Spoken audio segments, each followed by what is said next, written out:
#1 in the mornings. King 5 News on Kong starts now.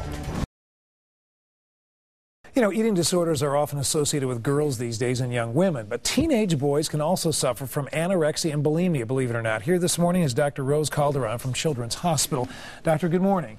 I think this might surprise some people when we talk about young teenage boys. It's always kind of been considered a girl's problem. How big is the problem now for teenage boys? I think it really varies depending on the eating disorder. So for anorexia, it's less common, but still it's actually on the rise.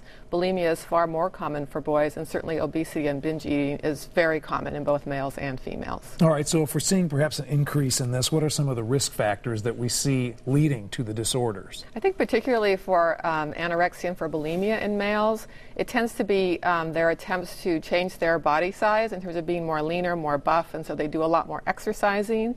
And in attempts to be more leaner, they will then reduce the amount of fat or anything that they think will allow them to get to this point. And it's really an overshooting of all of these things that become them very driven and very obsessive and perseverative.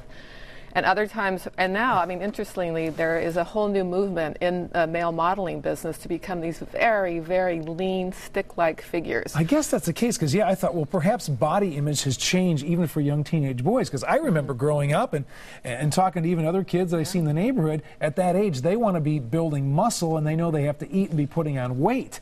But perhaps that body image has changed if that's what they're watching with modeling and et cetera. Yeah, and I think the fashion industry as well. I mean, you see these very peg leg, pencil thin jeans that are very popular right now with young teens. Well, let's get to what some of the warning signs may be that perhaps a young boy has or is developing a disorder. Yeah, I think if your teen is really way over exercising, you notice a really significant change in their eating patterns, the kind of foods that they're choosing to eat. While initially it may look healthier, you have to really pay attention to make sure that they're still actually eating a very balanced diet.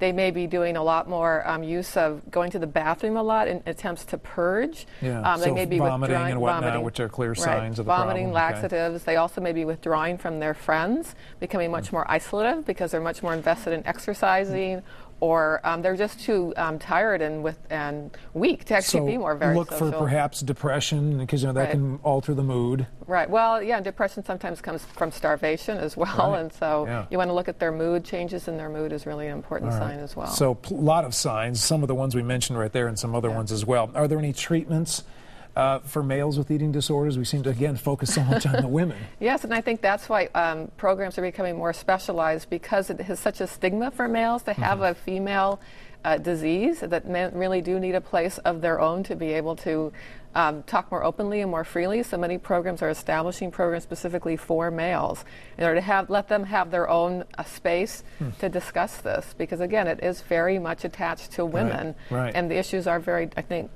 there's a lot of overlap, but there's also a lot of differences between their issues. We ask this all the time. We have to ask it again. What can parents do then if they perhaps fear that their son is developing an eating disorder? I think they have to really talk to their child, talk to their teen, be very supportive, share their concerns, be prepared that their teen can be very defensive, be very angry at any kind of accusation or topic that this might bring up. But again, I think parents need to stay very calm and very clear about their concerns, and then seek out professional help.